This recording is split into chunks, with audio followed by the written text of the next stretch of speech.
Episode number 48. Our guest is Anthony Noto. Now, I haven't spoken to Anthony in quite some time, so it's a good way to do a little bit of a reunion, if you will. I'm looking forward to it. All right, then, let's get this show on the road. These are the performers that I know. These are the performers that I know. These are the performers that I know. These are the performers that I know.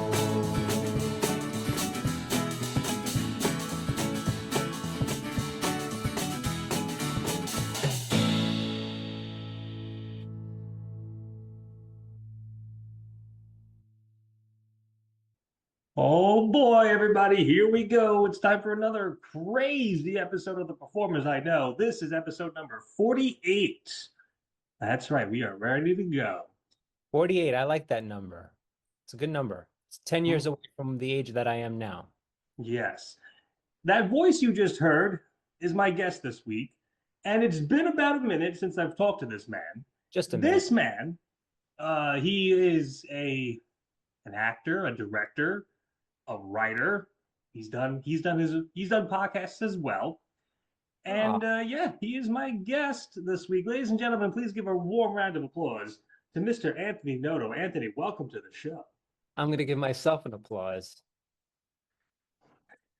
Thank you very much, Dane. This is like a blast from the past, and I'm actually getting very I don't know, sentimental sitting here I don't even remember the last time we actually spoke. It's been about 1,000 years. in person or over the I phone think in or general, really. I remember you years ago. I saw a very good production of Sound of Music. Oh, And you saw that, huh? and you there was a moment where I guess the Nazis came out into the crowd and you shined a flashlight into my face. Oh, yeah, that does sound like something I would do. But anyway, once upon a time in high school at good old St. Joseph by the Sea, Yeah. I met Mr. Anthony. Now, I don't remember, uh, was it with Mr. Batista in The Odd Couple, or did we work together first on Anything Goes? I'm trying to remember. Anything goes. Okay. We Because, did 3 shows together, you and I. yes. Well, Mr. Batista he was a madman, but he was a very good director. He introduced me to a lot of great theater stuff. I'm so glad you mentioned him because in thinking about what to talk about on this episode, I started remembering those days and I wasn't sure if you were in The Odd Couple. Were you in that show? I was, yes. It it was an interesting experience. A lot of it was a very junior and senior heavy show, so they kind of took the brunt of the stuff, and I was Yeah. just you know I mean, I remember Alex Coldonado and Greg Maggia and those are the only two names that I really remember for a fact were in the show. Everything else is kind of like, oh yeah, that person was in it, I suppose. So I have like a secret origin story for the St. Joseph by the Sea theater program, and it Oh, has to okay, do with. we're gonna hear some secrets now. Let's all sit back, ladies and But now this would be for. I imagine a lot of your listeners are Staten Island actors. Perhaps they go to Catholic school, and maybe they're involved in the local theater community, and they know people who came out of the St. Joseph by the Sea theater program or theater season. They've been going strong for I want to say over 20 years now. There's been a spring musical every year. gentlemen. Yep, that's But right. if you remember that year when they produced The Odd Couple, there was no spring musical. They had a That's brief true.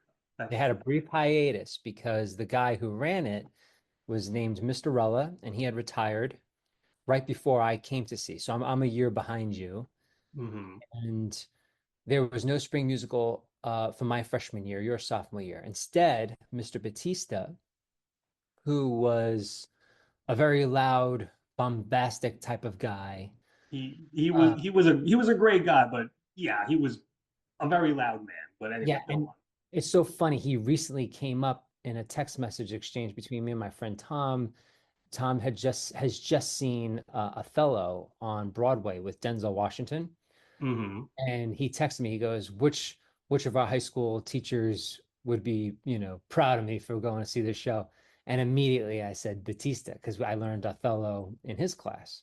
So he was very much a drama guy. He refused to do musicals. And what I found out later on was that he also was in a feud with Monsignor Ansaldi, who was the principal at the time. Oh boy, So I can't even imagine. they did not get along, these two guys. No kidding. And so when Mr. Rella retires, Batista doesn't want to take on the musical. He's not interested, or maybe he was, but he didn't want to interact with Ansaldi Hmm. for whatever reason it was. I don't know the origin of this feud, but they so he does Odd Couple, and I audition because I'm a huge Neil Simon fan. I can't really sing, so I'm like a Neil Simon comedy, that's right in my wheelhouse.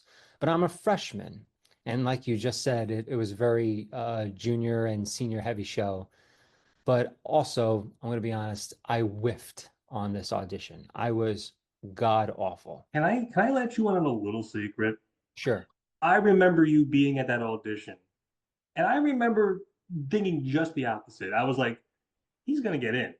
No, I thought I whiffed, but apparently no, I did not. no, you did well. I whiffed, and I was so tormented over this that by the time sophomore year rolled around, I was I was elected as homeroom vice president. I Ah, campaigned yes. against a few people. Christine Diamond beat me. She was the president. I was the vice president.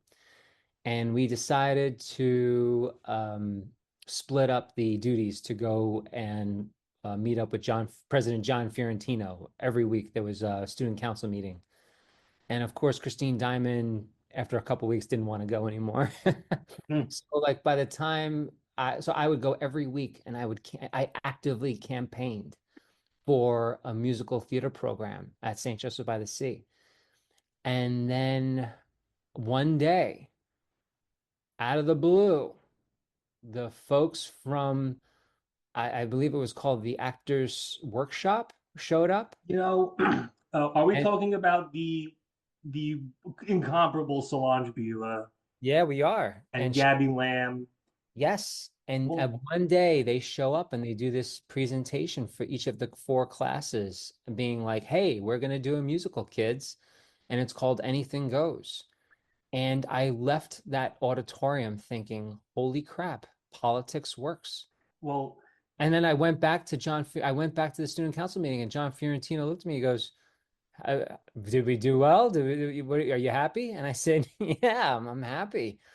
And and ever since 2000, I want to say 2001, 2002, there has been a spring musical at St. Joseph by the Sea, and that's there the we art go. story of that program. Well, you know, the one thing I remember about that meeting is Gabby Lamb coming out in a high school uniform. Is this the audition for Funny Girl? Right? Like, Yeah, she did a skit. She was fun. and I remember sitting next to my friend Chris Hermonta, and I just like, now see this one, this is funny. I think I want to try out for this group. Like, yeah, Yeah, they that's were pretty they funny. were they were kooky ladies. I think they did they had a lot of patience because there were some people in that group that were tough to deal with. Hmm. But I have to say, like, if it wasn't for those 3 years, I don't know if I would have been the same guy coming out of high school. I think that for me, I was never good at sports. All I knew was acting, and I owe a lot to those ladies. Well, They in a roundabout way, this leads me to the question I was going to ask you. What got you bitten by the acting bug? Was it in high school or did it happen earlier than that. Well, if you're a kid, we're always playing pretend, right? And that's Right. really what acting is. And I grew up with two older brothers who were always doing plays in high school and college.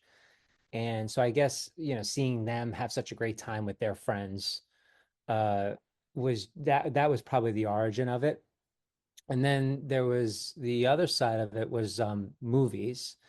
Uh, Hmm. my mom would always take me to the library and we would rent all these old movies and we would come home with a stack of them and I would just watch them religiously. And that also got the ball rolling.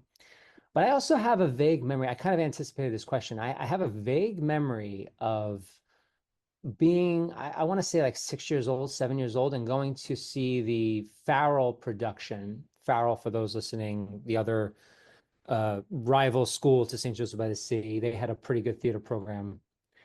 And they did not Romeo and Juliet, West Side Story at one point.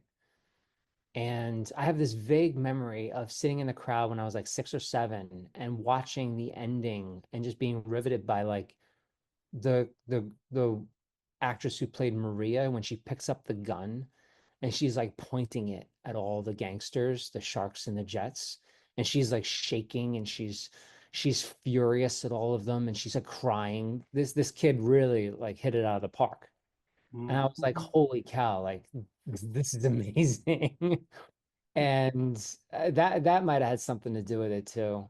So by the time, I was 13, 14, I mean, I had done the, typical Christmas shows that they do in junior high and grade school, that everyone does. Like you're forced to do them. And I always had a good time with those. But by the time it came to high school, it was kind of an afterthought at St. Joseph by the Sea. Like Ansaldi didn't really care. Um, Father Riley didn't really care about, the arts, really. And so I actively campaigned. I was like, look, I'm not going to take this one on the chin. Yes, I didn't get into Odd Couple, but I still think there needs to be some sort of elective or something because it's the only thing that I'm good at. And it's something that I'm just obsessed with and I want to keep going. And I remember one time stopping on Solid in the hallway. I was like, we really should have an acting elective. And he's like, come talk to me when you're a junior. I was like, it's gonna be too late by then. Well, I will say this: we did Anything Goes. You were Moonface Martin, great, and you did great, by the way. Thank you. I was Elijah Whitney, the drunken, bumbling fool, Which is and it's not an easy role to play. It's hard to play drunk. mhm. And I remember backstage during intermission of the first performance, word was getting around like, oh, the crowd loves it. Ansaldi loves it. He's gonna extend Solange and Gabby and Tanya like, and we were all just like ecstatic. And it's like if after just half of a performance, he's actually happy and impressed. Yeah, It's I great. didn't know that. I didn't know that story actually. Ah, I remember them finding it funny because my character was a gangster disguised as a priest. And I think being in a Catholic school, the priest principal found it funny. well, I my dad recorded little bits and pieces of the show, and Yeah. sometimes it's very hard to get him to laugh. And you had a line, why don't you go hail a few Marys? Oh And yeah. you hear my dad start chuckling to himself after you say that line. So it's like, okay, yeah. Yeah, yeah, and I think we got lucky as kids because the scripts were really good. Grease, Mm-hmm. the script of Grease isn't that great, but the music, people love the music and the soundtrack to Grease. But Anything Goes is actually a really funny script.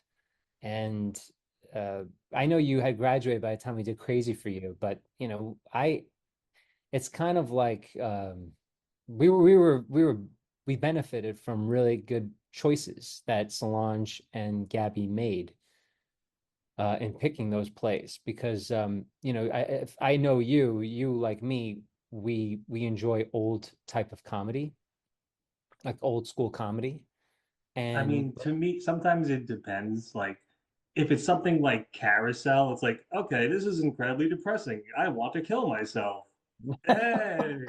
no, I mean like Marx Brothers and Abbott and Oh, Costello. well, yeah, yeah, that no doubt And about it. we had a scene where it was like right out of that. And of course the play was written, in the 30s, I believe, or it was inspired by a movie, It a was musical. Girl Crazy, I believe, Yeah, was yeah, the exactly. Yeah. genesis of it, and then it got updated into what it Yeah. was then. Which they all do with the Cole Porter music. It was just we nailed it. And yeah, I look back on that time and I'm like, that's where I had gotten bitten by the acting bug before that, but that's what really kept me going. And it kept me out of trouble. It kept me busy, and it was something that I could say, hey, maybe I'm good at this. I can't really catch a football. I can hit a baseball, but I'm not really good in the Well, infield, in the outfield. So what's a guy going to do? And then theater was really my outlet. I went back from my high school reunion recently, and they redid the theater, and it was really wonderful seeing just how seriously they still take it. Back in the day, I was like, am I taking it too seriously? Am I getting too nutty with this? And now I don't think that. I think that if anything, I probably should have taken it more seriously. well, I And do remember there was a time when you did the opening announcements on video, and the first time you did it, you were taking the papers and you were reading, and then you started crumbling them and you threw them off camera. And I'm yeah, just like, this guy is wild. And I think it was wow. Miss Marino, our math teacher. Apparently, it was like, "How dare you? You're making a mockery of the morning announcements." Yeah, and yeah, because well, look, and it's funny. I went into the news industry. Uh, now I'm a news editor now, and the origins of that are from those moments of doing the morning news at St. Joseph by the Sea, and I fancied myself like Norm Macdonald's on Saturday Night Live. I was like, it's boring. The news announcements are boring. Like, let's have a little fun. And it whiffed. People were not on board, including Miss I Marino. mean, Well, I thought it was funny. let's paint the picture. Like Miss Marino was a very strict, very tiny, but also very stocky lady with a cane. Hmm. Who, if you looked at her the wrong way, she would flip out. But she was lovely though, like as a personality, an interesting character, the Well, typical strict math teacher who would who was always probably ready to swing the cane at you. it's a funny thing because my sister used to tell me, "Oh, Miss Marino, oh, she's the worst." And I I basically schmoozed her up during the year, and I was like, Alexis, she's the nicest lady ever. Like, I don't know what you're talking about. Yeah, yeah. I schmoozed her too. I used to draw pictures on the backboard, depending on the holidays that were coming up. I used to do like Easter drawings and Christmas drawings because I'm also an illustrator. So I would like she was like, yeah, do whatever you want. I remember one year WrestleMania was coming up right around Easter. So I drew like an Easter drawing, but like in the corner I drew like something like Hulk Hogan or something like that. Why is Hulk Hogan giving the Easter Bunny a leg drop? I don't know. Yeah, exactly. So I ended up having a lot of fun. I think theater, I owe a lot to theater because it helped bring me out of my shell a little bit. And the teachers got to know me. So by the time senior year rolled around, I was very comfortable in my own skin, and I had a lot of fun. I And will say, because I do remember going to see Crazy for You, and you were Bobby, and Kristen Dalto was Polly, and I'm like, God damn, these two are fabulous together. yeah, we were. Great stuff. I have to say, we were pretty good. Yes. And I saw her recently. I've seen her in plays since then, and she always hits it out of the park. Uh, I always thought she was very talented. She was a very, very talented yeah, person. And a lot of the kids were like I remember Julie, the girl who played my mom in that play was super funny. Hmm. Kristen Calber was my ex-fiance. She was hilarious. Like there really was like a group of kids who really were funny and they took it seriously. You know, they I remember by the time senior rolled around, like people really left the theater happy. You know, and it's not just something that you phone in. Like people, they worked hard. And that's the thing about theater is that I love. It's the only group, it's the only club really where you get these nutty outsider kids who are they're gonna stay late, they're gonna build sets, they're gonna, you know, go to school the next day tired and red-eyed because it's tech week. Like that doesn't happen with other clubs in school. And it really requires like a specific type of character. And I always found I always appreciated that type of kid. And I was that kid in college. I did really great musicals in college. And now it's I've been doing stuff in Manhattan. Well, I will, we'll get to that in a second, but I wanted to get Sure. back to you were talking about like Marx Brothers and Abbott and Costello, and it's funny that you mentioned that because me and Anthony and a bunch of other people, along with Solange and Gabby, we did a salute to the USO, where we played well, Anthony played Harpo, and Mhm. I was Groucho. I forget the kid who played Chico, but he really It was wasn't. Michael Hoffman played Oh, Chico. yes, yes. I remember he got the accent down, but he didn't seem very invested. But maybe that's just my The Marx Brothers are a deep cut. You have to, you know, it's. I was obsessed with the Marx Brothers since I must have been, gosh, 5 years old, 6 years old.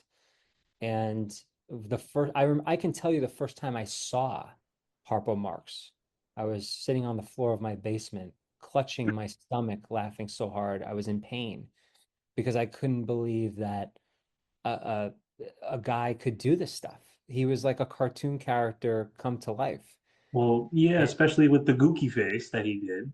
yeah, which if unfortunately we're not on video, but I can do the Gookie. I mastered the Gookie.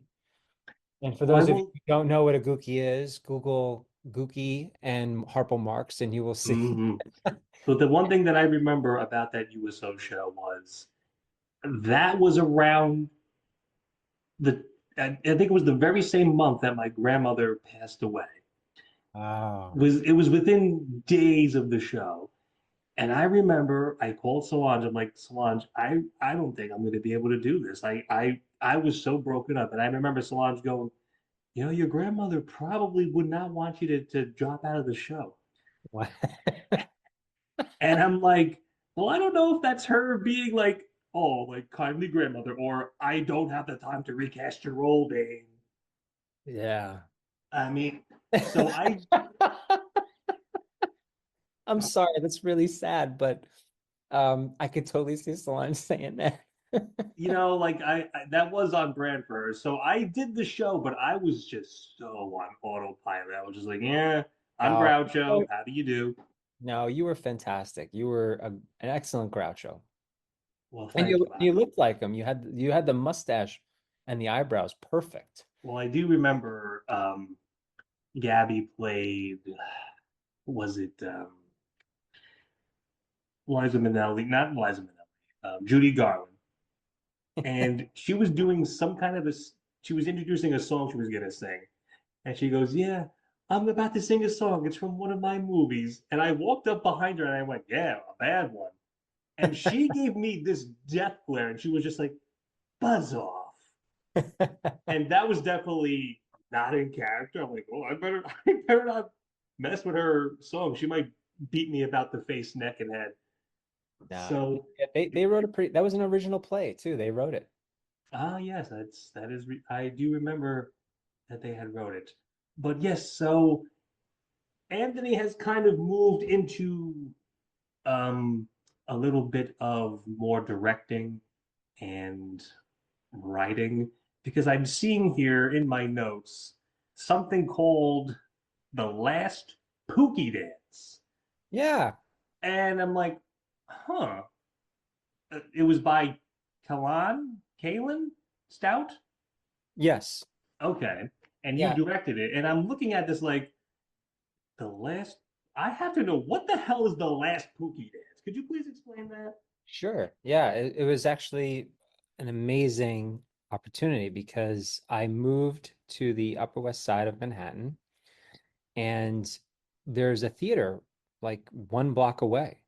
Ah, It's in this community center, and they were doing a festival of women playwrights. And I met the folks who were running the theater company, and they were super cool. Um, and they said, "Hey, we're looking for directors," and I volunteered. And I it was a play about a couple. Actually, they had been broken up. So a couple that had broken up, and they meet up to scatter the ashes of the dog that they had adopted together. ah, And I it was a really sweet script. Um, and I got to work with my two of my dearest friends, uh, Matt Leonard and Celeste Hudson, who are married in real life together. And I performed the rites at their wedding, so I married oh, them. that's nice. And they're amazing actors, and I got to direct them in this scene. And yeah, Callan Stout wrote an amazing script. It was kind of inspired by a true story. And it was a wonderful, I got to direct it just like, I want to say a few weeks after my first kid was born. So I have Yes, with your lovely, lovely wife, Tess. I said first kid. It's my first and only baby. So he's Well, he's 14 months hmm, about, and he had just been born, and I was like, I don't want to turn this opportunity down. It was a great script, and yeah, I mean, I'm still acting, but I love directing, and that's something that changed between college and now, I want to say, is I kind of got bit by the directing writing bug. And to me, that's like really where the creative juices start to flow. I believe so, yes. Well, as I look at the old non-existent clock on the wall, I'm looking to my right now. You can't see me, of course, but I'm looking to my right. The invisible clock on the wall. I'm starting to see that we are running a little bit out of time. But my last question to you, Anthony, if somebody were to come up to you and say, "Hey, I want to be an actor. I want to direct. I want to write. I want to do the news," what would be the piece of advice that you would give them in order to best succeed in that endeavor? Well, when it comes to acting, even if you don't want to be a professional actor, it's worth it because the skills that you learn on stage or in front of the camera or behind the camera, it pays off in dividends. There are so many situations in life where I just think that my experience in a show just it factors in, and it gives you confidence. It exposes you to a variety of characters and different people that you wouldn't think you would meet in life, but it's it pays off. And so even if you don't want to, be the next, movie star or viral star, because there really are no movie stars anymore. But if it's and don't get into it to be famous. Learn the craft. Too many people want to take the shortcut and not learn the the basics. And I was like that. I think that as much fun as I had when I was a kid and as seriously as I took it, it wasn't until I was in my 20s that I really started to really study it. And there's wonderful books out there that I would encourage anybody to really put in the time, like the actor and the target. by Declan Donnellan. That's a great book to pick up and learn how to be an actor. Uta Hagen is another one. Study the theater, the history of theater. Study Shakespeare. Study Clifford Odets. Study Elia Kazan. Um, I would just or find whoever. There's so many giants that even if you don't want to do it professionally, it's worth it. And art nourishes you.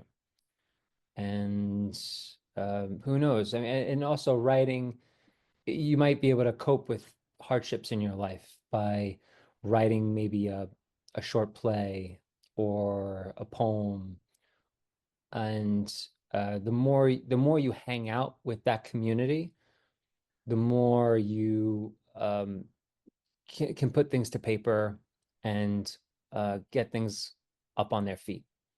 And even if a script is not perfect, if it's not polished, getting it up on its feet with talented people and people who support you and want to tell your story, it's the most rewarding thing in the world. And I'm very fortunate that most of my friends are from the theater and film community, and it's every time I get together with them, it's always a blast. Absolutely fantastic. Well, folks, as our outro plays us out, I want to thank my guest, These are the Anthony Noto. performers that I Anthony, know. thank you very much for These are the being here. performers It that was I great know. catching up. These are the Dane, performers this that was I really know, I fun. know. I'm really These are glad the we performers that I I'm know. glad you enjoyed it. But I'll see you all in the next episode. So long, everybody. take care. These are the performers that I know.